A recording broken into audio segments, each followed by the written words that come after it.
Esto es La Entrevista con Raúl Valladares. Femicidios, masacres, ingobernabilidad en las cárceles, empresas que abandonan el país, crisis energética, denuncias por falta de medicamentos, anarquía y falta de atención médica en los hospitales públicos, problemas en el Instituto Hondureño de Seguridad Social, conflictos en diversos temas en la Secretaría de Educación, además de que aumenta la brecha entre la educación pública y privada, inseguridad ciudadana, parálisis en el Congreso Nacional con leyes como justicia tributaria y adhesión al Banco de Desarrollo de América Latina, incremento en el precio de la canasta básica, desempleo, pobreza, migración, sequía, son algunos de los principales tópicos que forman parte de la multicrisis que enfrenta Honduras en la actualidad, según manifiestan varios analistas de la vida nacional. De todos los problemas antes mencionados, los expertos aseveran que el único afectado es la población hondureña y especialmente recae en los ciudadanos con menos recursos económicos, por lo que aseguran estar hartos de que los políticos, ya sean oficialistas o de la oposición, se valgan de la desgracia del pueblo y conviertan estas situaciones en un circo del cual se benefician para mantener la politiquería. En ese sentido, la ciudadanía asevera que está cansada de escuchar a los políticos pelear y los instan a que, en vez de estar perdiendo el tiempo en echarse la culpa por el desastre que hay en el país, se pongan a trabajar y busquen soluciones a los problemas que hoy mantiene a más del 70% de la población en pobreza. Desde el Poder Ejecutivo reconocen las dificultades de Honduras, pero aseguran que los mismos no tendrán una pronta solución debido al abandono que sufrió el aparato público en los últimos 12 años. Resolver problemas históricos de este país y los que ustedes detonaron con el saqueo, corrupción, crimen y destrucción de 12 años de su narcodictadura no tomará 515 días, tomará varios gobiernos y generaciones de hondureños decentes, menos cínicos y más responsables que usted, expuso el ministro de la Presidencia, Rodolfo Pastor de María y Campos. Sin embargo, la población comenta que el problema no es el tiempo que tome, que claramente será bastante. Lo grave acá es que la gran mayoría de los hondureños dice que la actualidad en el país está empeorando desde hace un año, y eso debería ser un indicador de que el trabajo de los funcionarios, ya sea del gobierno y del Congreso Nacional, no está bien. Igualmente, la ciudadanía reconoce que los problemas no se arreglan de la noche a la mañana, pero les piden a los políticos dejar el drama porque se supone que en 2021 votaron por soluciones y no para estar escuchando excusas.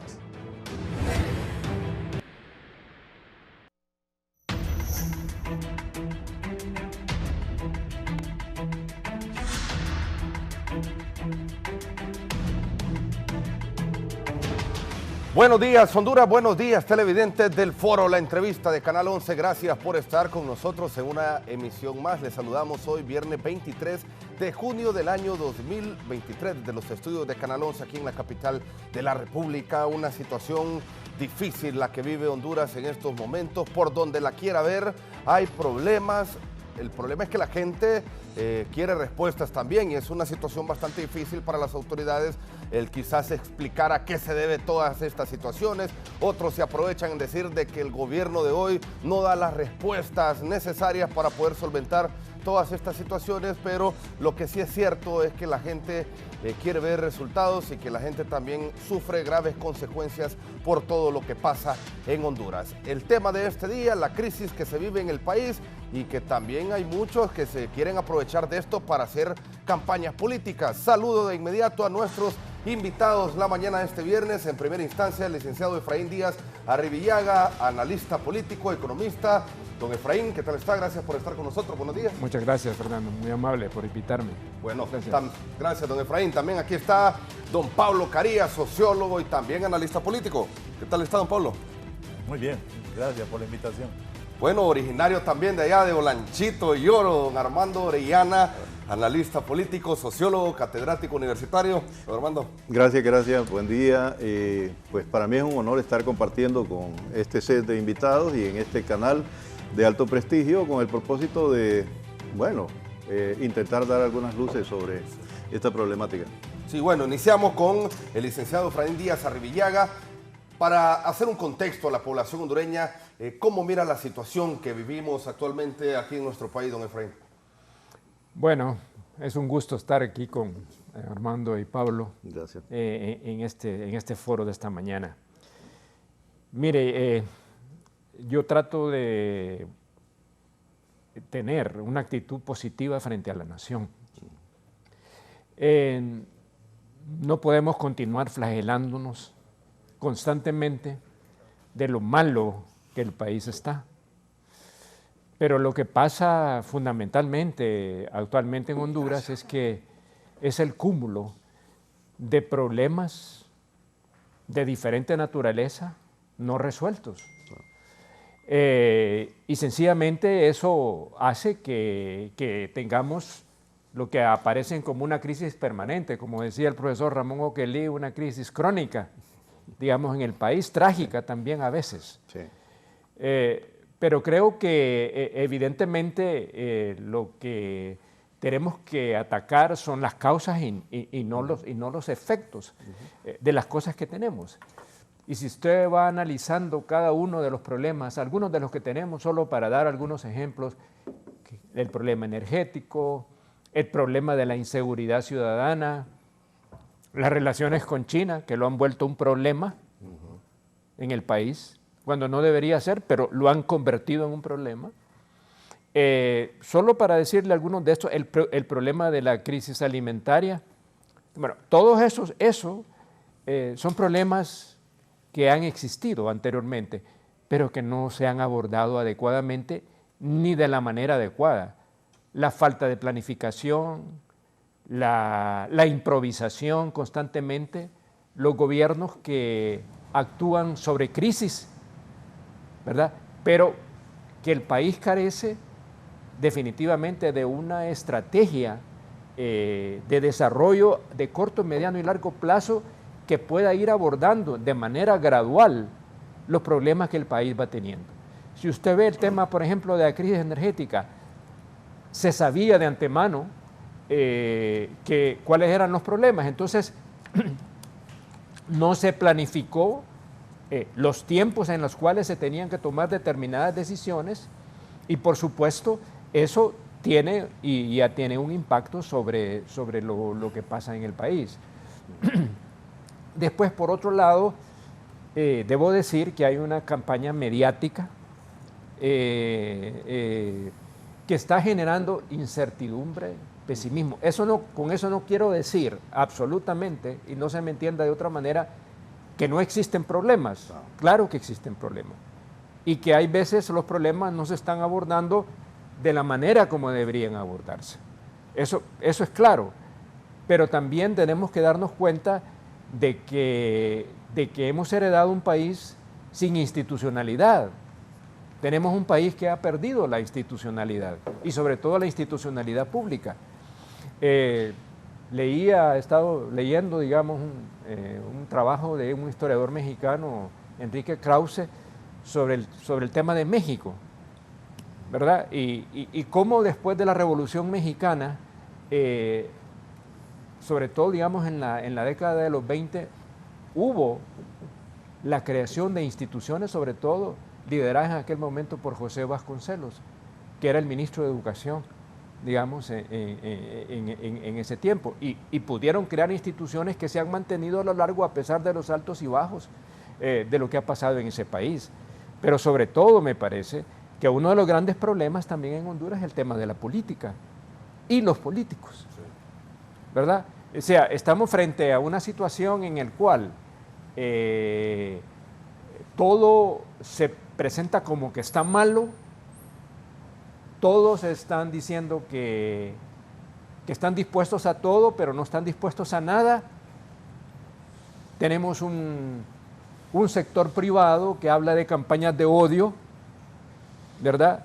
Sencillamente porque ese sector privado, o una parte de ese sector privado, ha vivido constantemente de los privilegios del Estado hondureño. Concesiones, exoneraciones fiscales y toda una serie de cosas que no se pueden desconocer, que ya eso no puede continuar ni ser la base del sistema económico del país y la base de la competitividad del país. Entonces, algunos cambios tenemos que hacer. Por supuesto, se señala, tal vez con alguna razón, y las encuestas, por ejemplo, voy a tomar en la encuesta de el ERIC sobre el tema, el sondeo de opinión pública, porque me parece que es de las instituciones más serias que hay en el país, en el cual señala el tema de la aprobación del gobierno de doña Xiomara Castro. Y sabemos pues que hay una aprobación casi solo del 40% de lo que tiene, lo cual nos indica de que algunos cambios efectivamente se tendrán que hacer. Pero sobre todo creo que el señalamiento de que se espera de que haga todo cuando encontramos un país donde el propio presidente de la República tuvo que ser extraditado por narcotraficante, ¿verdad? O sea, yo creo que pareciera ser que no nos damos cuenta de eso, ¿verdad? O sea, cuando toda la estructura del Estado estaba penetrada por el narcotráfico, incluyendo la policía, incluyendo el mismo estamento militar del país. Entonces no es nada nuevo eso. O sea, no podemos cerrar los ojos ante esa realidad, ¿verdad? ¿Quiénes fueron de dónde hubieron los asesinatos de Alfredo Landaverde y el encargado de la lucha con narcotráfico? Desde adentro, desde la policía. Entonces, esperamos que entiendo que hay sectores que cuestionan de alguna manera u otra el hecho de que se haya llamado a la Policía Militar de Orden Público para atender el tema de los centros penitenciarios. Pero esta es una vieja práctica de llamar a los militares siempre cuando hay problemas de seguridad. Eso comenzó desde el gobierno de Ascuna. Yo estaba en el Congreso Nacional cuando por primera vez se habló que había que sacar los militares a la calle para apoyar a una policía que tuvo sus raíces dentro de las mismas Fuerzas Armadas y que nunca le dieron ni siquiera una mística de un cuerpo y que estuvo plagada por la corrupción desde su creación. Y los procesos de depuración nunca se han concluido. Entonces tenemos de que el problema es mucho más profundo de lo que uno puede pensar, sobre todo en el tema de la seguridad. Y lo que hemos visto lamentablemente, las muertes de las mujeres que estaban privadas de libertad, pues es algo terrible, pero solo nos refleja que hay una realidad, un control que los grupos criminales tienen, no solamente de los territorios, sino que de las instituciones. Sí. Entonces, eso lo digo como introducción y creo que los demás compañeros pueden complementar o quizás tener otro enfoque, pero creo que tenemos que empezar a atacar las causas con una visión de que el problema no es inmediato, o sea, lo que hemos visto son los efectos, pero hay unas causas a las cuales tenemos que atacar. Y muchas veces, si vamos al tema de inseguridad, siempre lo vemos desde esa perspectiva, pero nunca tenemos un enfoque integral para el tema de la inseguridad, ¿verdad? Que debe ir acompañado por otro. Y cuando, por ejemplo, se ven los problemas económicos, sociales del país y se quieren abordar, entonces hay sectores en el país que no quieren que el país cambie, sí. ¿Verdad? O sea, tenemos que estar claros, hay una estructura de poder en el país en el cual hay sectores que se han opuesto históricamente a todos los cambios porque son los privilegiados y los beneficiados del sistema económico y político del país. Sí. Entonces, y usted lo ve con la discusión, ya ustedes lo plantearon, el tema de la ley de justicia tributaria. O sea, la tremenda oposición que hay frente a eso. O, digamos, el hecho de que el país haya abierto relaciones con China Popular, con la República Popular de China, todo se le quiere dar, es como la marea roja, ¿verdad? Se le quiere dar, digamos, un tinte ideológico con unos planteamientos desfasados, anacrónicos, creyendo de que eso es como que va a venir el chavismo y el comunismo, digamos, al país. Ese es el discurso.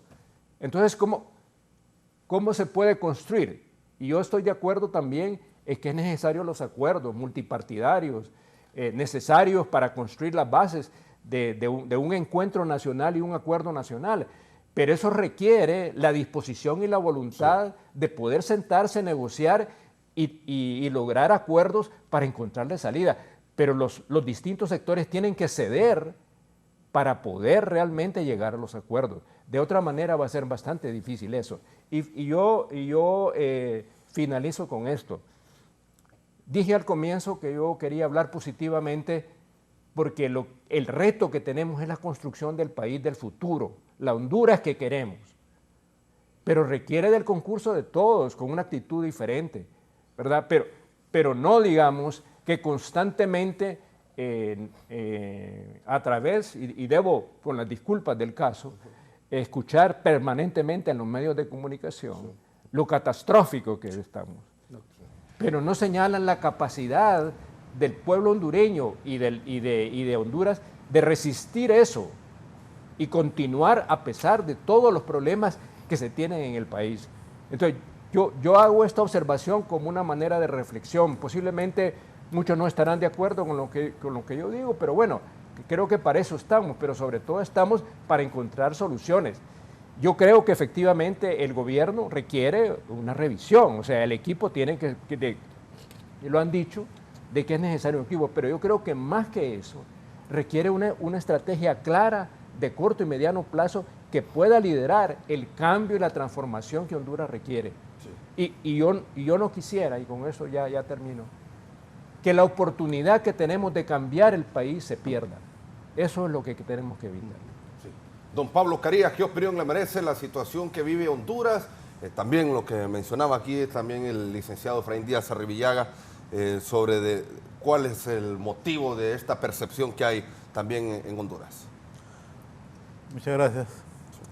No, sin lugar a dudas que lo que Efraín ha dicho son cuestiones que no se pueden cuestionar, no se pueden rebatir. En algo en lo cual a veces me cuesta estar con Efraín, es en el optimismo que él tiene.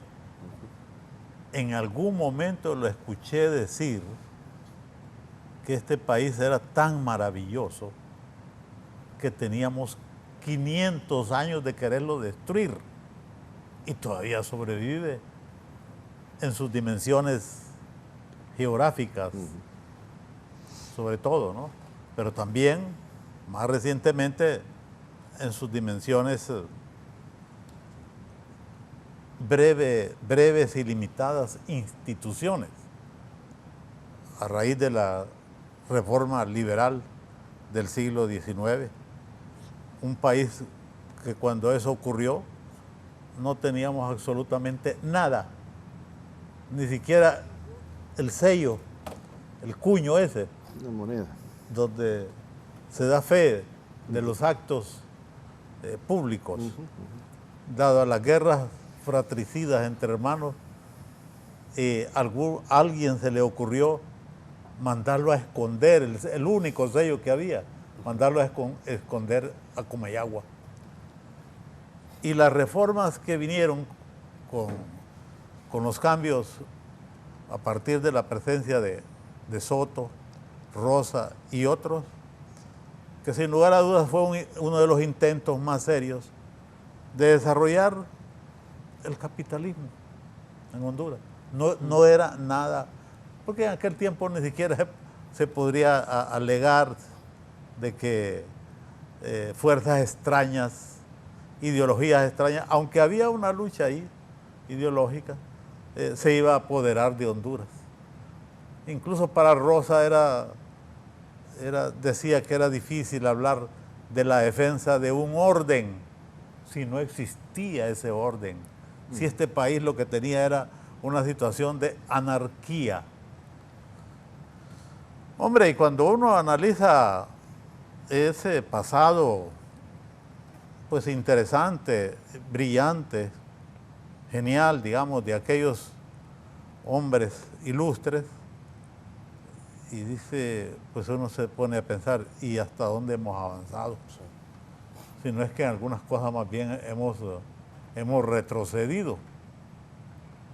Entonces, yo esas palabras de Efraín, no lo critico a Efraín, más bien lo admiro, porque es un hombre optimista.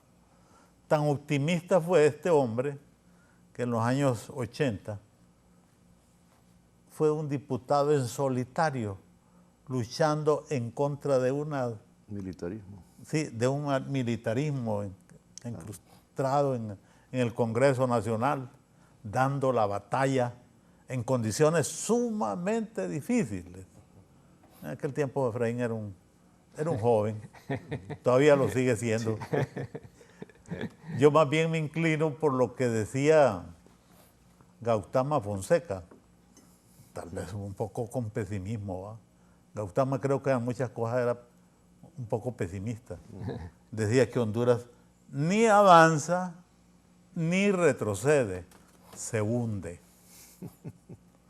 Y cuando uno ve lo que está ocurriendo en el país y en algunas instituciones, realmente si vemos el sistema político, vamos a llamarle sistema político, este es un sistema político que en vez de renovarse, en vez de cambiar, en vez de generar un planteamiento, un proyecto de nación, lo que genera es una situación de descomposición y de reparto grosero entre las élites políticas, entre las élites económicas. Todos pensábamos que una vez que se rompiera el bipartidismo, que lo habíamos señalado como el factor clave que explicaba nuestro atraso, Partido Nacional y el Partido Liberal, que históricamente se habían repartido el poder con breves interrupciones a través de los golpes de Estado con los militares. Hay que romper el bipartidismo. Incluso hasta algunos militares, López Arellano, con el cual trabajó Efraín en algún momento, ¿verdad? Decía de los partidos políticos que eran cascarones vacíos, y con aquella gesta mandó a prohibir una institución que ahora de nuevo ha vuelto y con más fuerza, que era la cotización que los empleados públicos tenían que hacer a las organizaciones políticas. Recuerde usted que López Arellano mandó a prohibir eso a través de su ministro Acosta Bonilla. Y aquel momento fue esperanzador, Y no era una cosa extraordinaria lo que estaba ocurriendo. López Arellano lo que quería era desarrollar el capitalismo en una sociedad que vivía con rasgos casi feudales. Tuvimos la mejor oportunidad y de hecho se sentaron algunas bases para desarrollar el tema agrario. Correcto. Así Que de haberse consolidado el tema agrario, muchos de los problemas que hoy tenemos no los tendríamos. Y ese tema agrario, que era toda una institución, usted recuerda que para los militares la consigna básica de ellos era que el tema fundamental era... El quehacer fundamental. El quehacer fundamental del gobierno era la reforma agraria. Se aprobó el decreto número 8, que era un decreto de emergencia, después la ley de reforma agraria en el 74-75, y había un proceso en marcha y generó mucho encanto. Todos participamos, los que éramos jóvenes en ese momento, en aquella manifestación más famosa en San Pedro Sula, de apoyo a todo el proceso agrario impulsado por los militares. Y aquello terminó. Hubo allí pecados originales que intervinieron, porque en la misma reforma agraria ocurrió algo que a partir de esa experiencia he sacado como conclusión que a los campesinos no hay que darles la tierra en propiedad. Usted es un especialista en eso y hasta le pido disculpas por lo que voy a decir. No, absoluto, Hay que darle a los campesinos la tierra en usufructo, Sí. porque aquella tierra que el Estado les otorgó y que mucha de la cual le había costado al Estado enormes recursos, razón por la cual en algún momento el Estado hondureño se endeudó para comprar tierras en el Bajo Aguán. Habían sido abandonadas por la... Fue calificada como la capital de la reforma agraria, ¿no? Sí, así es. Sí. Había un entusiasmo extraordinario. ¿Y qué pasó con aquello? Pero también los miedos, lo que dijo Efraín hace poco. Llegó, aquí estamos pensando de esos grupos que creen ver el desarrollo de la nación en su desarrollo.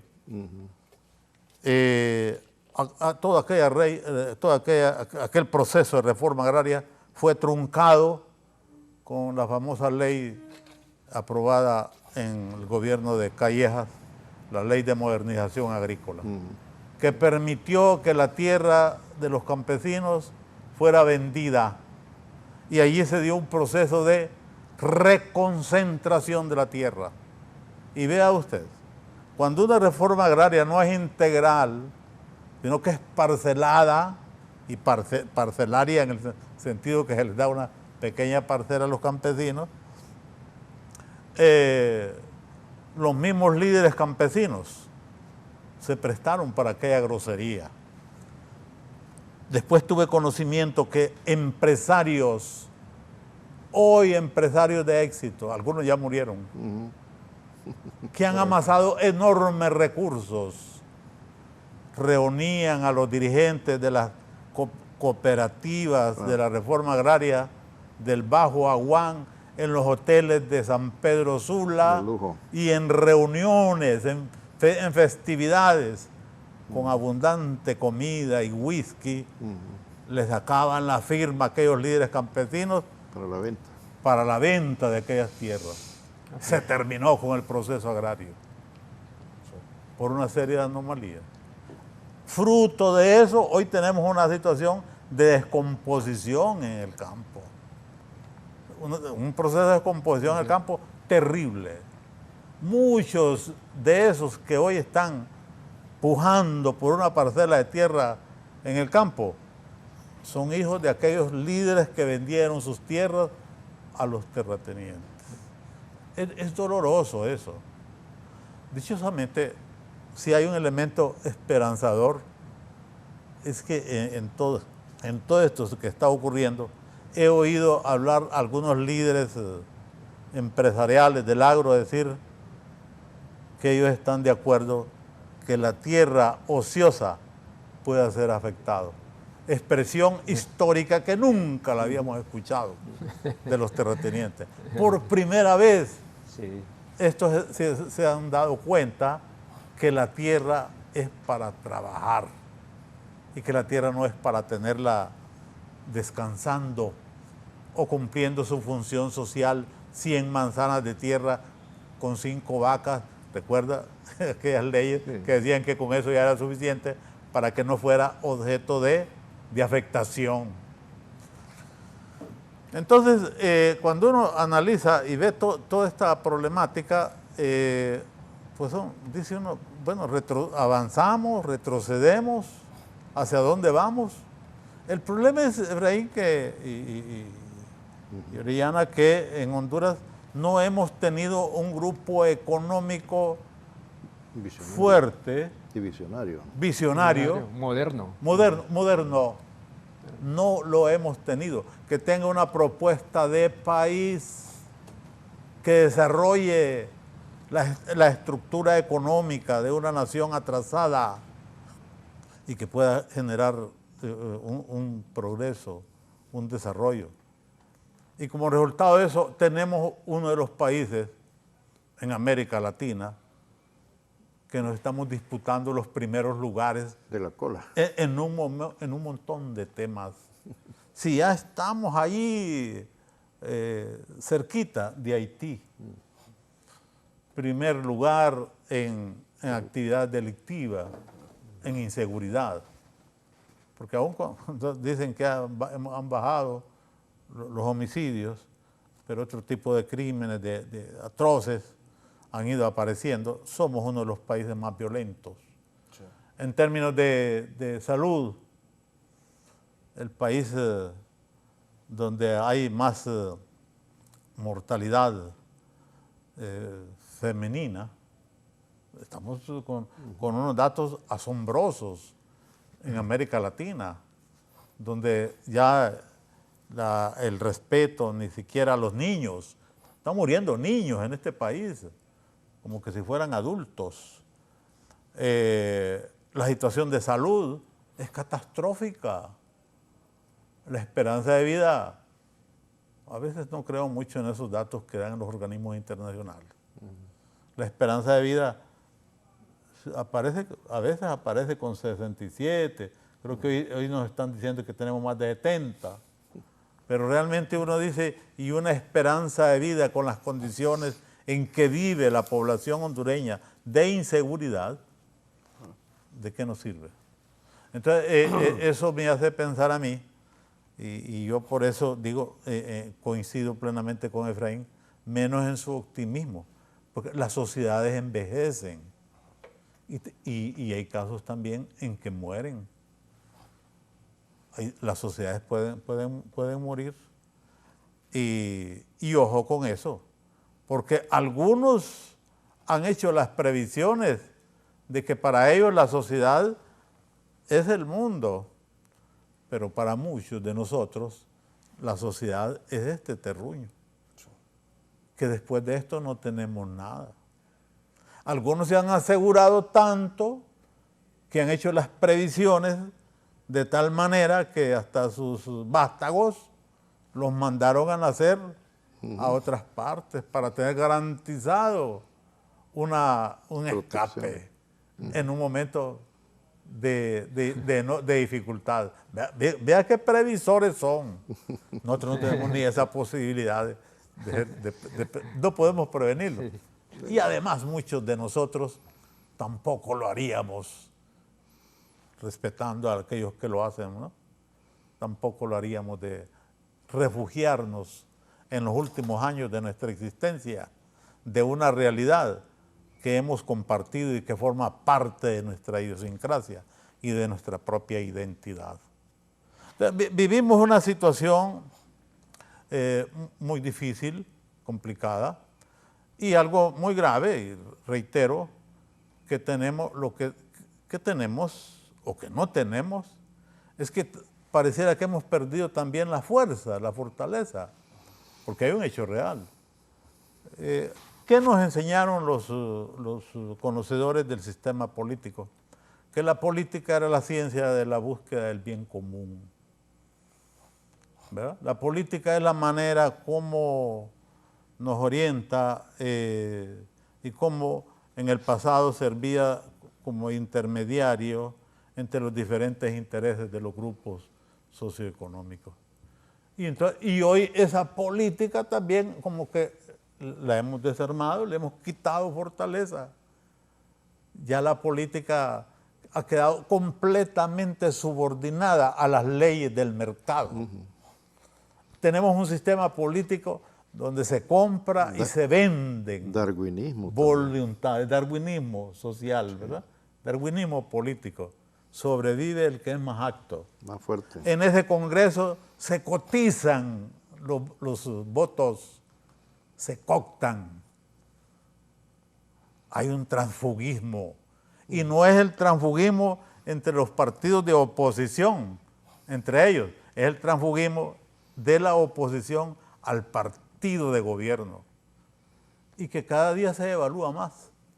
Porque en el anterior régimen me cuentan a mí que un voto costaba 10, 15, 20 millones. Cooptaciones monetarias. Hoy se están vendiendo por un puesto público en el servicio exterior.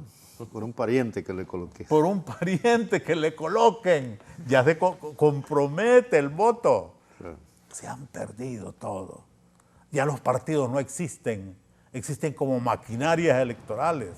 Se activan cuando vienen las elecciones, porque hay que crear toda una infraestructura de tal manera que los haga partícipes en un proceso electoral en el cual después cada voto de nosotros tiene un precio. Pero los partidos no existen.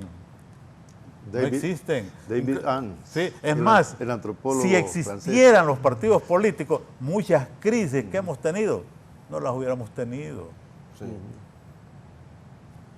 Yo eso sostengo y lo voy a sostener, y qué pena que de esto se habla muy poco, porque también la gente inclina sus voluntades, sus análisis, sus reflexiones, pero el mismo tema de la cuarta urna no debió haberse dado si hubiera funcionado el partido. ¿Pero qué es lo que pasó? Las decisiones de la cuarta urna no las tomó un partido político, Efraín, Oriana, amigos, periodistas, no las tomó un partido político. Todas las atrocidades que hizo Juan Orlando Hernández no las tomó el comité central del partido, quedó anulado el partido. Hoy en día los partidos están destruidos. Lo que operan son algunos líderes que tienen el control y son los que deciden. Y hay de aquellos que se opongan a esos líderes, quedan aplastados, quedan destruidos. El mismo Partido Liberal. ¿Dónde está el Partido Liberal? Lo que hay hay un montón de fracciones. Chingaste. Cuando ha habido discusiones, debates para buscar soluciones sobre algunos problemas, algunos me han dicho, es que en el Partido Liberal es tan difícil porque hay que hablar como con 2, 3, 4 grupos y no hay un central ejecutivo que es el que debería estar tomando las decisiones. En la época de Juan Orlando Hernández se nombró la Corte Centroamericana de Justicia y se nombró una ciudadana de militancia liberal. Y yo le pregunté a alguien del Central Ejecutivo, ¿discutieron eso ustedes? No, me dice, no. Eso lo discutieron, me mencionó 2 personas.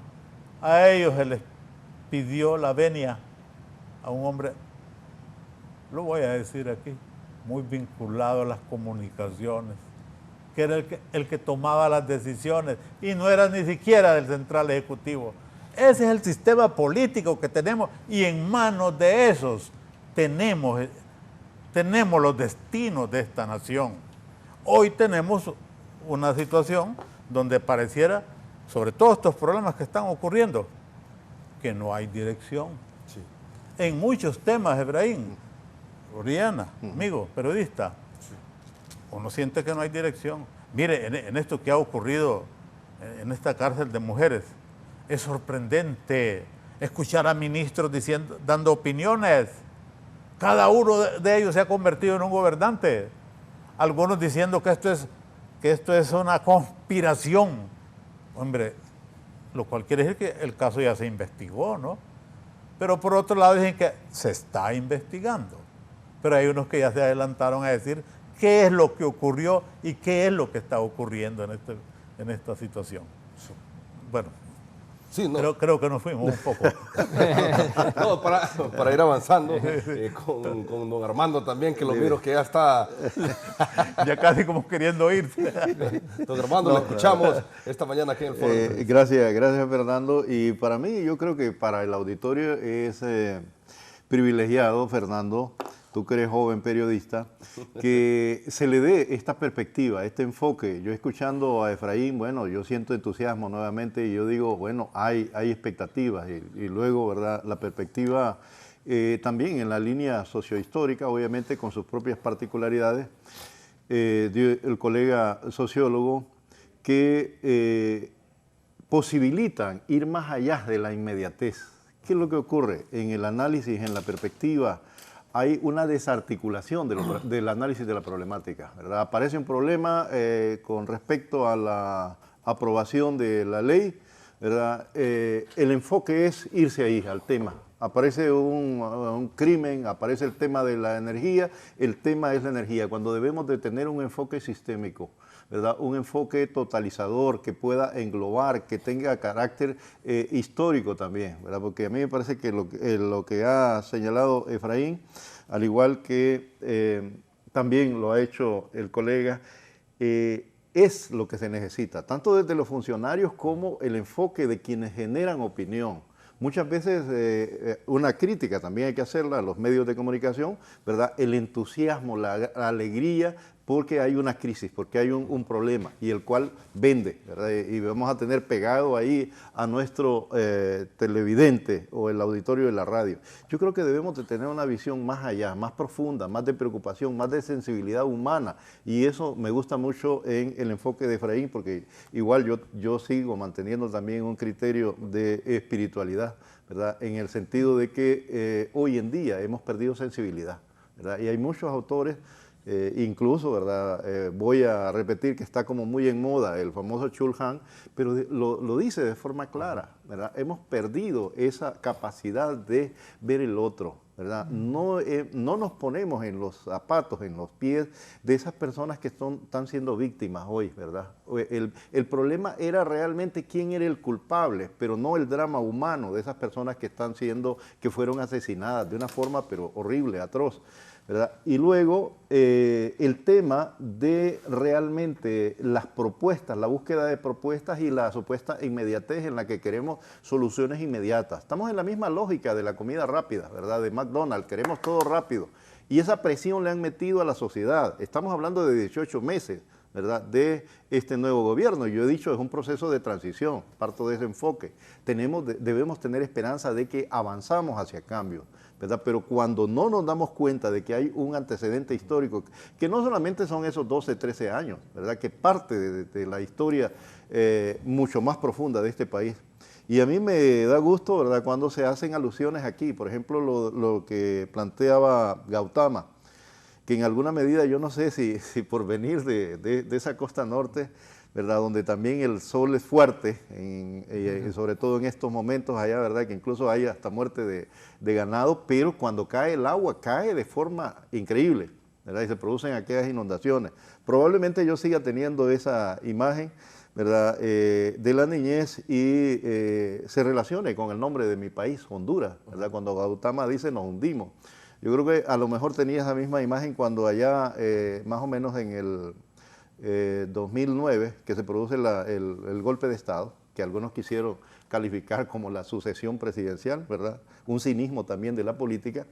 Yo escribí algo sobre el retorno del autoritarismo en la hundida patria de Morazán. ¿Por qué? Y en algún momento aludo también a algunos esquemas o más bien a algunas imágenes sobre eso, ¿verdad? Que estamos saliendo de ese pantano. ¿Por qué? Porque si nosotros lo vemos, ¿verdad? Tanto la inundación del 24, el 54, el huracán Fifi, el huracán Mitch, ¿verdad? Y recién ahora también, ¿verdad? Acabamos de salir de 2 supuestas tormentas. Pero ¿qué es lo que pasa en medio de todo eso? Sí tenemos capacidad de resurgir, el hondureño tiene capacidad, ¿verdad?, en general, y lo vemos ahí, ¿verdad?, retomando la producción o cualquier otro tipo de actividades, pero en medio de todo eso hay el oportunismo, ¿verdad?, el oportunismo de esas élites que no han tenido idea clara de qué es patria, ¿verdad?, que simplemente han buscado el saqueo, junto con obviamente aliados externos, hay que decirlo de forma clara, ¿verdad? Cuando hablamos de las bananeras, cuando hablamos de la minera, lo que buscaban era aprovecharse al máximo. Sí, vendían la idea de un ferrocarril, pero a cambio de eso yo voy a aprovecharme y voy a a aprovechar la madera, aprovechar todo lo que sea posible, depredar, ¿verdad?, y acrecentar mi riqueza. Pero muy poco le importaba, como lo señala Ramón Amaya Amador en sus obras, ¿verdad?, la situación de vida de los obreros, de los trabajadores. Entonces aquí cuando analizamos nos olvidamos que estamos bajo la lógica del sistema capitalista. Cuando analizamos el tema de la criminalidad y la violencia, nos olvidamos que en los últimos 40 años de aplicación del modelo neoliberal, eso ha acrecentado el empobrecimiento de las grandes mayorías.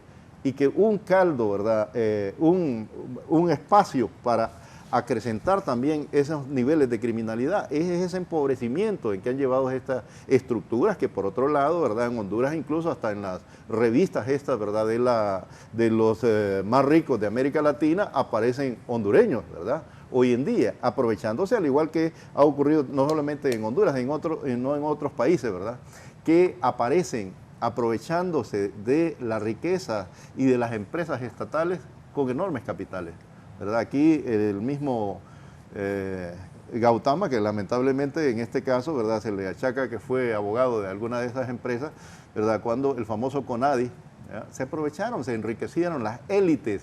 Y aquí, bueno, nos meten la idea muchas veces de que hay clase política también. Y aquí quiero recordar algo que mencionó, ¿verdad?, el colega. Hay un antropólogo de origen francés que nos dio clase a nosotros en la maestría de gestión de desarrollo, por cierto, muy amigo de Víctor Mesa. Escribe un intento de historia de Honduras después de el huracán Mitch. ¿Qué es la caracterización de los partidos políticos? Él habla de que son etnias políticas, de que no logran, ¿verdad?, estructurar. Un partido político está llamado a ser una organización que intenta de alguna manera, ¿verdad?, el acceso al poder, ¿verdad?, disputa el poder, o está interesado en gestionar la administración del Estado, pero para ello necesita una estructura, una militancia, pero fundamentalmente una plataforma ideológica y programática. Se desmarcan esos partidos políticos, porque eso yo he dicho que en alguna medida ese bipartidismo se terminó convirtiendo en un partido morado, ¿verdad?, porque en esencia eran prácticamente familias, como lo caracteriza también este autor, ¿verdad?, pero dice hay etnias, hay todavía en esa década de los 80, ¿verdad?, pensemos un poquito más adelante, el florismo, los del Partido Nacional empezaron después de Caría, ¿verdad?, los cariístas, en el caso de Honduras con el zuniguismo, por ejemplo, pero después van a seguir a Callejas, el callejismo, y todos esos sismos que están presentes también en el Partido Liberal, pero que los otros esfuerzos de partidos políticos se disuelven por esa lógica de cooptación y que en algún momento, ¿verdad?, se han caracterizado como partido bonsai. Hay cantidad de epítetos que se repiten porque no logran cuajar, no logran estructurar. Entonces a mí me parece que se debe analizar, ¿verdad?, de forma sistémica los problemas que se está viviendo y que es propio de esa lógica en la cual si tenemos que después del huracán Mitch hay un relanzamiento del modelo neoliberal, ¿verdad?, hay un capital extractivista que dice hay que volver a instalar la minería, hay que darle concesiones al capital extranjero para que aproveche al máximo y que nos deje ganancias a nosotros lo interno y que privaticemos las empresas estatales. Entonces, en medio de esa dinámica, ¿verdad?, tenemos que la situación de deterioro de las condiciones de vida lleva a que jóvenes sin alternativas prácticamente de mejorar sus condiciones de vida, tanto en educación, en salud o en otras aspiraciones, se apuntan al ejército de las maras, ¿verdad? Por eso hay aquellos románticos que también decían que era que había que volver al servicio militar obligatorio, porque creían supuestamente que eso iba a resolver. ¿Qué es lo que ha pasado en los últimos años? Tanto la policía y el ejército, y lo plantea muy bien Efraín, ¿verdad?, estuvieron permeados por las propias maras y pandillas, por el crimen organizado, por el narcotráfico. Esa es una realidad. Entonces, producto de esa situación, vemos cómo la lógica del sistema capitalista está deteriorando las condiciones de vida, está empeorando, y en esas situaciones, la situación, ¿verdad?, de violencia estructural va permitiendo que cada vez se vaya apoderando sobre la sociedad. Las políticas públicas de prevención a la criminalidad han ido de carácter funcionalista a crear normativas nuevas, leyes supuestamente más rigurosas, más cárceles, pero esa es la solución, es lo que hay que preguntarnos. O la solución pasa por revisar la lógica de distribución de la riqueza. Esos empresarios que hoy se oponen a la ley de justicia tributaria tendrán algo de sensibilidad en su ser, ¿verdad?, de darse cuenta de que esto también es culpa de la lógica de acumulación. Sí. Los capitalistas, yo diría que están también dentro de los partidos políticos, porque a veces se tiene la falsa idea, Fernando y yo llamo la atención sobre esto, porque si bien es cierto, lo dijo uno de los iniciadores de la sociología, cuando habló de clase política, pero en esencia no tenemos clase política, y mucho menos en Honduras, ¿verdad? Son élites políticas, no podemos hablar de clase política. Este concepto se utiliza para querer generalizar y decir todos los políticos son iguales. ¿Por qué? Porque los proyectos alternativos que aparecen hay que descalificarlos. Y en esos últimos 18 meses, y con esto voy cerrando, ¿verdad?, sí, la lógica es descalificar cada acción que van haciendo. No niego que pueden haber errores, no niego que hay improvisación, pero hay un intento, ¿verdad?, de avanzar en eso. Entonces, me parece que debemos superar esa visión fragmentaria del análisis de la problemática social y verla de forma en la totalidad, ¿verdad?, y cómo es parte de la dinámica del sistema capitalista.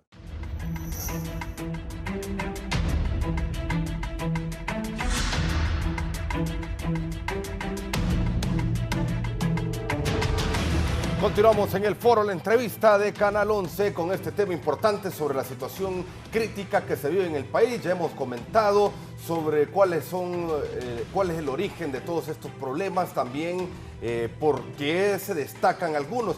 Sin embargo, quería consultarle también a don Armando Orellana cómo hacerle entender a la gente que trabaja y como popularmente se dice, a coyol partido, coyol comido. Sí. Hay gente que quizás no entiende lo que se comenta y únicamente piensa en los resultados o piensa que le está yendo mal actualmente en Honduras.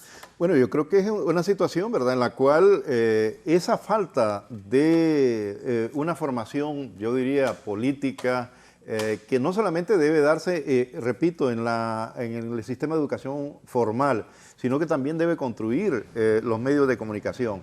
Ahora que tenemos un poco de la facilidad con las redes sociales, también hay que acceder a otras fuentes de información, no quedarnos simplemente con la información, que a veces son falsas noticias, ¿verdad?, sino que triangular la información, porque de lo contrario vamos a caer en esa atmósfera que se pretende, de caos, de ansiedad, de miedo, ¿verdad?, incertidumbre. Yo creo que hay que tener la búsqueda de algunas certezas en el sentido, como lo ha planteado Efraín, ¿verdad?, de que podemos salir, siempre podemos salir de las crisis, las situaciones conflictivas que tenemos, como seres humanos tenemos capacidad para resolverlas. Hoy en día es cierto lo que acabas de decir, Fernando, y se me viene a mente una anécdota que cuenta un compañero docente. El día de ayer estaba relatando que en el mall Multiplaza, un señor adulto llorando prácticamente, ¿verdad?, porque, bueno, cuando se le acerca el maestro y le pregunta de qué llora, alguien le había ofrecido prestarle 100 pesos para llevarle leche a su niño y no había llegado la persona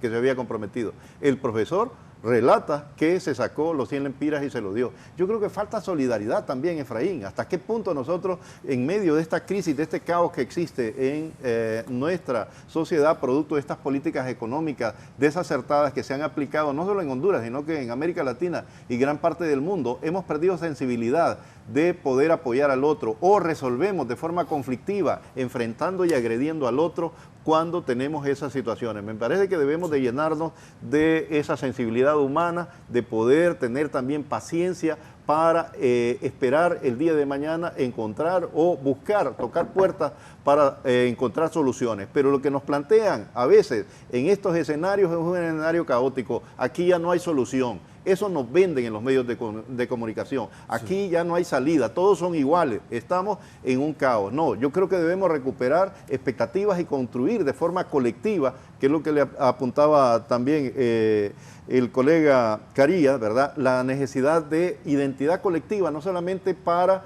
lograr propósitos del equipo, sino de todos, y construir en común alternativas para sacar adelante el país. Y los políticos no abonan nada, porque lo que hacen también quizás es aprovecharse de toda la situación. Se tiran la pelota, los del Libre dicen que es culpa de los de antes dicen que ahora es culpa de los del Libre. Pero es que ese es el tema. Cuando hablamos del darwinismo social es eso. Yo quiero ganar, a mí me importan las próximas elecciones. Bueno, y con las disculpas de Carías, ¿verdad? Yo sí creo, porque no solamente es teoría conspirativa, Efraín, a mí me parece que debemos analizar también con objetividad. La criminología, ¿verdad?, plantea, por ejemplo, en temas como esta masacre, que no solamente es el elemento interno, sino que también hay una mente criminal que hace un cálculo en medio de todo esto. Y eso es real. ¿Por qué la cárcel de mujeres? Cuando es una presidenta mujer. En otras circunstancias fueron cárceles de hombres. La mayoría de las cárceles son de hombres. ¿Por qué no se dio allá? Entonces, también hay que hacer ese análisis. Obviamente, eso debe ser,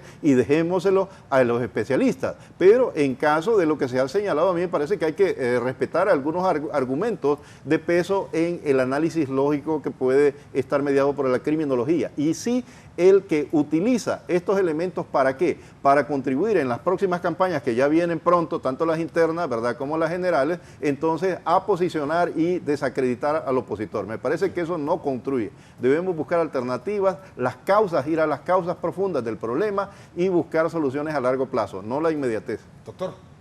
Sí, bueno, yo creo que coincido, digamos, en cuanto al análisis que se ha planteado. Hemos visto pues una presentación respecto al tema del sector energético. Eso me parece que es algo necesario. Sin embargo, siento que la falta de planificación desde el inicio nos lleva a que ahora la situación es todavía más crítica. Entonces volvemos a lo mismo que decíamos al principio. O sea, yo creo que hablábamos de las expectativas, ¿no?, que habían. Claro, generó una expectativa, pero coincido también con lo que dices tú, de que hay sectores efectivamente interesados en crear precisamente este ambiente de incertidumbre, de pesimismo, de miedo, de temores, y como frenar, digamos, todo el proceso de la movilización que el país requiere para transformarse y la acción colectiva, ¿no?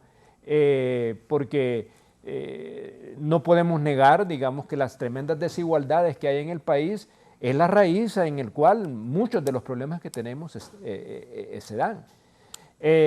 Así es que yo diría que aún dentro de la visión, digamos, catastrófica, hay posibilidades de que el país salga adelante. Bueno, el país ha salido adelante a pesar de todo esto que muy bien han planteado los compañeros.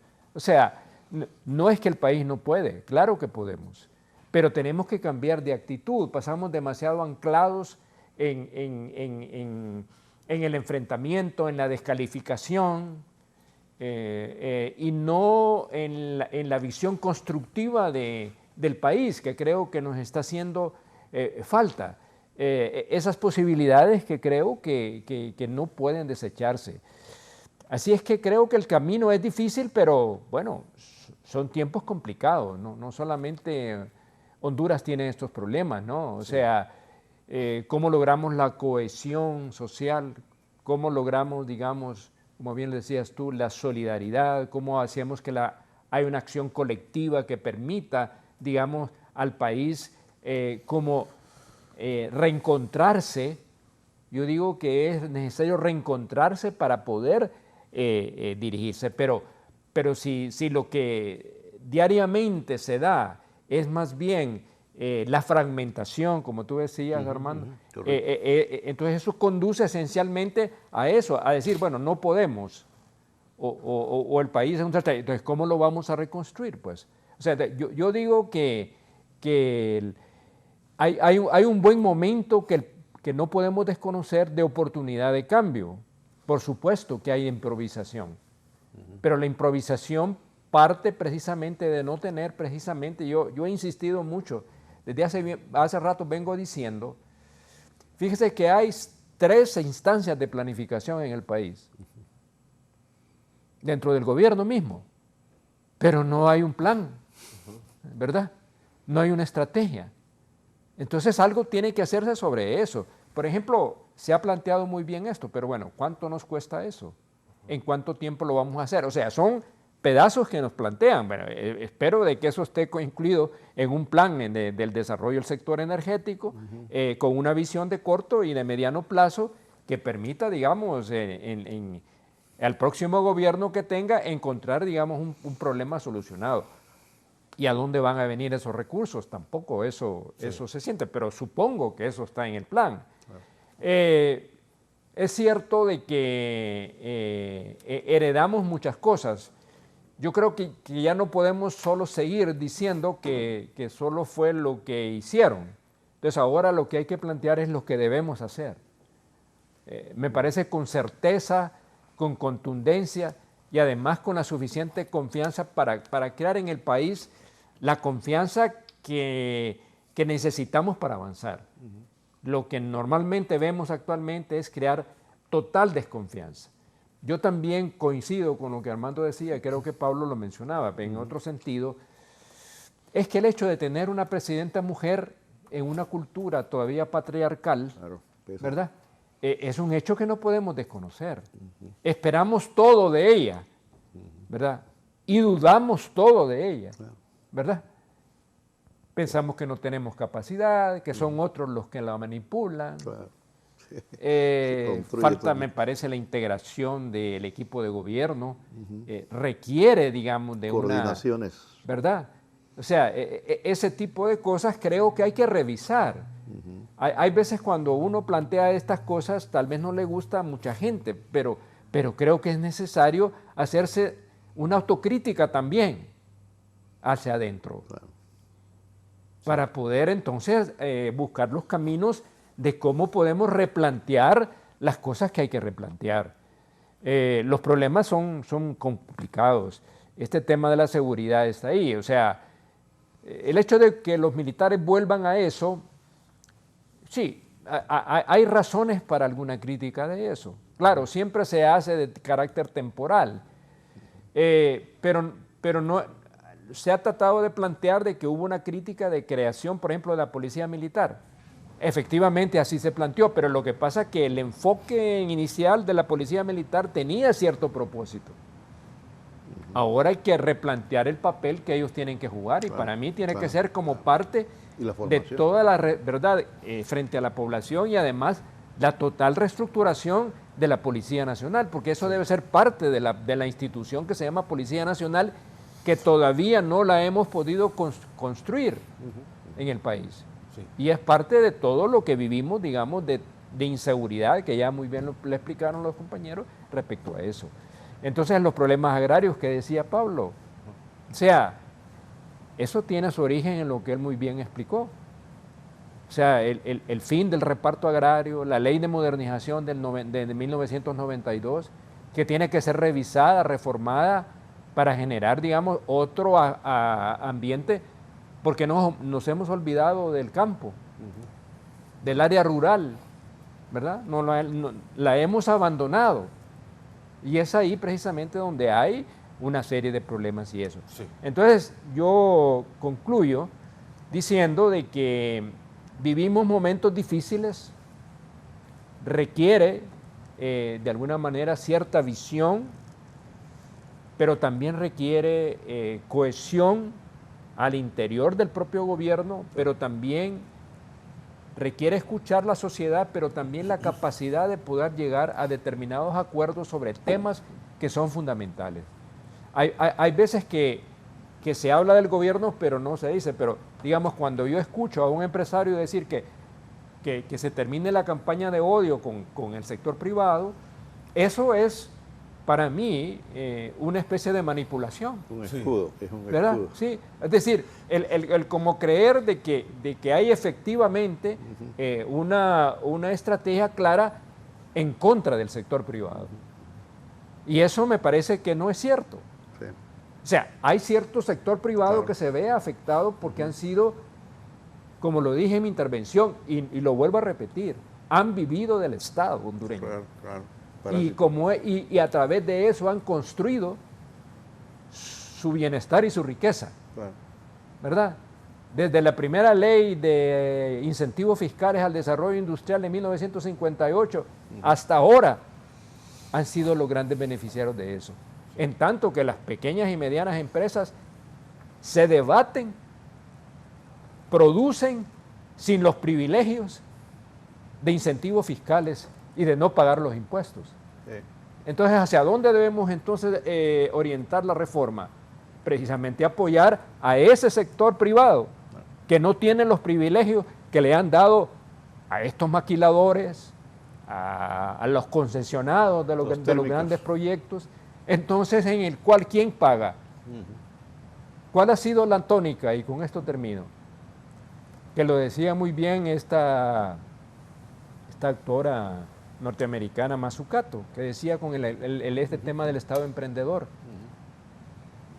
Socializar las pérdidas y privatizar las ganancias. Claro. Eso ha sido el criterio La- que sigue privando en ese sector privado que hoy, Darwinista completamente. ¿verdad? Totalmente. Eh, Entonces, creo que si hay que revisarnos todos en la sociedad, claro. ¿verdad? Si queremos cambiar, si queremos, como dices, llegar a una sociedad más solidaria, más humana, más justa, entonces hay que hacer ciertos cambios, ¿no? No puede ser el mismo modelo concentrador que hemos tenido a lo largo de la historia del país. Entonces hay que hacer ciertos cambios y esos cambios tienen que aceptar que algunos tienen que ceder privilegios para poder crear una sociedad menos desigual. ¿Deben de rodar cabezas, don Pablo? Ya ditas. El problema es complejo porque también no deja de ser menos cierto que muchos factores que nosotros analizamos tienen su origen en un sistema económico social que ya no da para más. Vamos a estar claros.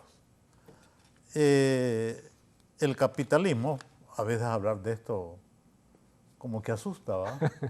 Porque como que evoca un comportamiento de tipo ideológico. Los miedos. Pero sencillamente el capitalismo es un sistema socioeconómico que surgió en un momento determinado y que según los teóricos va a terminar también, porque nada es eterno en la vida.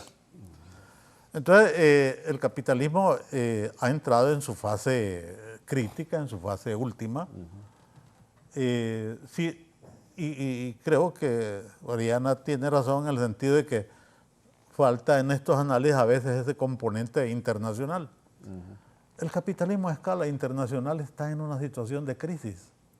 Si no veamos lo que está pasando en los Estados Unidos. Los propios Estados Unidos. Sí. Una situación en la que una sociedad próspera, aquella sociedad de los años de posguerra, la sociedad de los famosos años 20, ¿va? De los sueños de americanos. prosperidad, de sueños, donde todos los días llegaban 300,000 personas de ultramar, de otras partes del mundo, a la meca del desarrollo.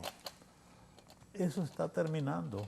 Ocurre que hoy Estados Unidos debe como 32 billones de dólares y que hace poco estuvo en una situación de crisis. Un sistema, una gran nación que sabe los daños que le está causando una confrontación bélica El en armamentismo. Europa y no es capaz de dar una vuelta al costado. Toda Europa se da cuenta del daño que le está causando esa guerra Rusia-Ucrania. Está desangrando a Europa y está incluso dividiendo a Europa con Estados Unidos.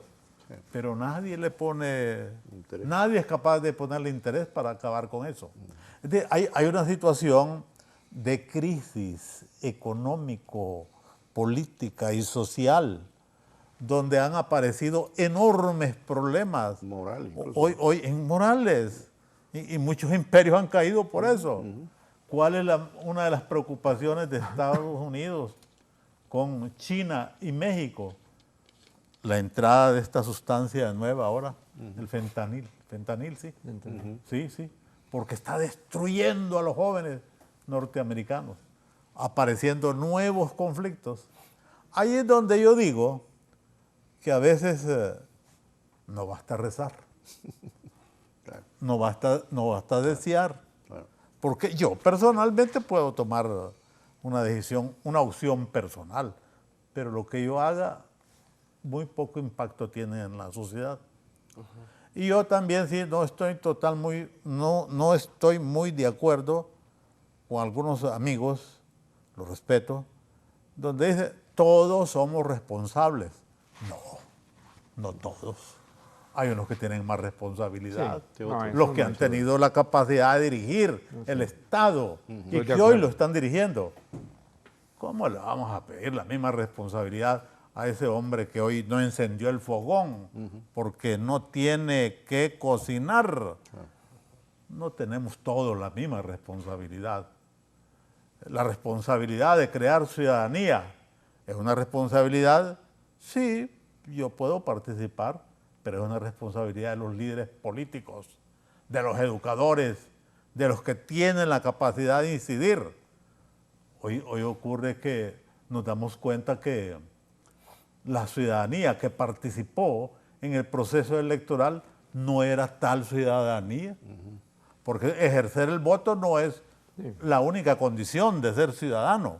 Hoy lo que nos encontramos es que un grupo enorme de gente acosada, maltratada, urgida por una fuente de trabajo, es la que fue a votar. Y hoy presionan a la presidenta. La presidenta ha dicho, para el 28 de junio se suspenden todas las actividades. Pero hay un grupo ahí de libre que dice, vamos a salir a las calles a pedir empleo.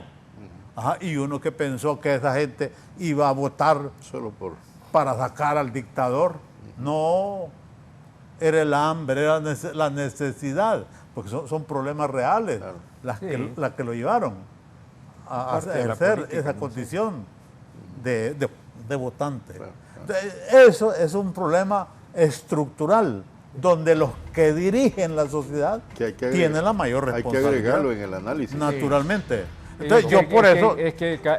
Pablo, el clientelismo político ha sido parte de la política en el país. Correcto. Sí. Es un defecto. Claro. Y son los políticos los que deben de corregir eso. Pero por eso presionemos a los políticos para que corrijan eso, hombre. Que dejen de estar comprando votos. Don Pablo, sí, bueno, el tiempo se ha agotado, pero una conclusión breve también en su participación hoy en el foro de la entrevista. Bueno, yo creo que la lucha tenemos que seguirla dando, sin lugar a dudas, ¿verdad? Lo que sí, yo sigo convencido de que no se puede echar vino nuevo en odres viejos, y por más novedoso que uno crea que es su mensaje, en una estructura como la actual, lo más que podemos desear es que algo extraordinario ocurra. Los milagros no ocurren, ¿no? Pero sí ocurren casualidades y ojalá, por aquello de que, como dice el dicho, ¿va? No hay mal que dure 100 años ni cuerpo que lo resista. Y las sociedades tienen la capacidad de recomponerse en algún momento. Claro. Trabajemos para eso y en cada momento se nos va a ir indicando qué hacer, ¿verdad? Por ahora yo creo que nosotros estamos cumpliendo un papel. Sí. Estamos entrando en este debate al cual usted y la empresa generosamente nos ha dado la oportunidad, por la cual muchas gracias. Sí, gracias, don Pablo Carías. Don Armando Orellana, también la conclusión. Bueno, mira, yo creo que hay agentes de cambio. En todo proceso de cambio, obviamente estos agentes de cambio pueden ser, ¿verdad?, individuales, colectivos, endógenos o exógenos. Entonces hay que valorar esto. En un proceso de crisis, ¿verdad?, la dinámica es orientar también a los liderazgos, enfocar en perspectiva positiva, como ha dicho Efraín, ¿verdad?, que oriente a no ver la situación problemática como el fin último, sino más bien una oportunidad para trascender. Creo que hay situaciones graves, ¿verdad?, en medio de todo esto, y obviamente una de las debilidades es el tema de la prevención, ¿verdad? Anticiparse. Una de las características de los líderes deben de ser anticiparse a los problemas, y muchas veces es lo que ha pasado en nuestro país. Los líderes han estado preocupados más por vegetar o de alguna manera lograr, ¿verdad?, la distribución del poder en función de beneficios particulares y no realmente en esa visión del colectivo, lo que mencionó, ¿verdad?, Carías en algún momento, el fin de la política, que es el bien común. Entonces me parece que en estos momentos los actores que deben de dar visión, deben de buscar una estrategia de cómo cambiar esa lógica y esa dinámica y apuntarle a que vamos avanzando, de que los cambios se están produciendo, aunque sean lentos, aunque estén empantanados en algún momento, hay posibilidad de salir. Y con el apoyo, ¿verdad?, de otros actores, tanto en la sociedad, hablamos de la empresa privada, hablamos de los medios de comunicación, podemos ayudar a salir, ¿verdad?, en medio de todo esto. Y un llamado también, yo creo, a los miembros del gobierno es actuar de forma coordinada, porque en medio de esta crisis, ¿verdad?, que se produjo con la sangrienta masacre que se da en la cárcel de mujeres, refleja que hay falta de coordinación a lo interno, hay falta de liderazgo, hay falta de planificación. Entonces sí es importante que los liderazgos cultiven, ¿verdad?, esas líneas de coordinación y fundamentalmente ver el bien común, ¿verdad?, como fundamental más allá de los intereses particulares. Pues cuando hablamos de oposición política, buscando ver en el árbol caído la ventaja para construir poder a corto y mediano plazo, a mí me parece que esto pues no abona mucho más que simplemente a crear una situación caótica en el país, y si de verdad le apuestan a ganarse la voluntad del pueblo, que sea por los atributos propios y no por echar leña sobre el otro. Gracias también, don Efraín Díaz Arribillaga, por haber estado con nosotros. Bueno, gracias. Yo solamente quiero finalizar, ya creo que los compañeros lo han dicho con bastante propiedad. Yo pienso que las crisis son siempre una oportunidad y siento que tenemos que generar actores positivos en el país. Debemos impulsar actores positivos que puedan impulsar los cambios que Honduras necesita y poder construir una sociedad, la sociedad diferente a la cual todos anhelamos.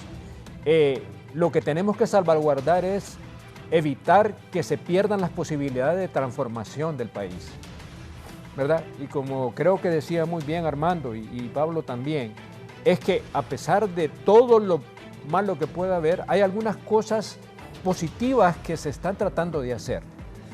Que hay desencuentros, que no hay coordinación, que hay falta de planificación, improvisación, evidentemente las existen, ¿verdad?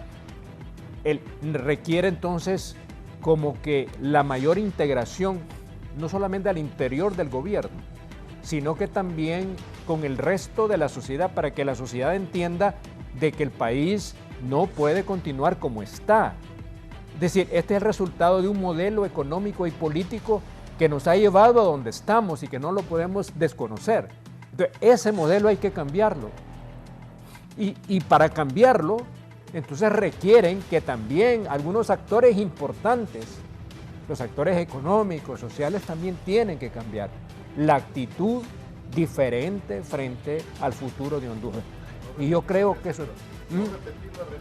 No repetir las recetas, ¿verdad?, que hemos estado siempre en el pasado. Entonces, si queremos realmente que el país pueda cambiar, pero esta oportunidad que no sea una oportunidad perdida. Yo todavía tengo, y siempre digo en mi optimismo, que Pablo decía, se debe a que creo que hay una oportunidad que no debemos perder. Y es esta. Se nos dio una coyuntura importante en las elecciones pasadas, se generó esto, no perdamos esa oportunidad. Y todos creo que tenemos alguna responsabilidad en lograr que eso logre un propósito para el país. Y finalmente el cambio... Que no ha muerto la esperanza también. Que no ha muerto. Es lo último que muere. Sí. Bueno, gracias, don Armando Orellana, gracias, don Pablo Carías, el licenciado Efraín Díaz Arribillaga, por haber estado con nosotros en el foro La Entrevista, una plática amena y por supuesto de altura muy interesante que se ha desarrollado esta mañana aquí en Canal 11. Esperemos que quienes hayan presenciado este foro también les haya gustado el debate. Gracias por haber estado con nosotros, televidentes del foro La Entrevista, y muy feliz y un buen fin de semana.